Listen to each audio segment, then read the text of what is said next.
శ్రీకాకుళం జిల్లా నందిగాం అంబేద్కర్ బాలికల గురుకుల పాఠశాలలో ఇంటర్ విద్యార్థిని ఉదయం ఉరివేసుకొని ఆత్మహత్యకు పాల్పడింది. పాఠశాలలో ఇంటర్ ప్రథమ సంవత్సరం సిఈసి చదువుతున్న అక్షిత అనే విద్యార్థిని వసతి గృహంలో మరుగుదొడ్ల సమీపంలో ఉన్న డెర్మాటరీ కిటికీకి చున్నీతో ఉరివేసుకొని ఆత్మహత్య చేసుకుంది. కొత్తూరు మండలం పారాపురం సమీపంలో ఉన్న మహాసింగి గ్రామానికి చెందినదిగా పాఠశాల ప్రిన్సిపాల్ దమయంతి తెలిపారు.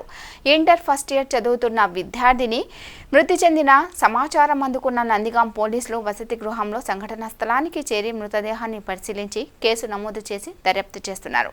బాలిక మృతదేహాన్ని పోస్టుమార్టం నిమిత్తం టెక్కలి ప్రభుత్వాసుపత్రికి తరలించారు.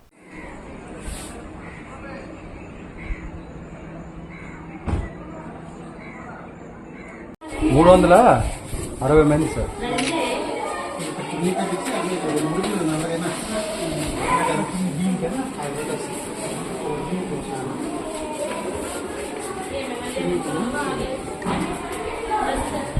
కదా అక్కడ వాళ్ళందరూ భూమికి కాల్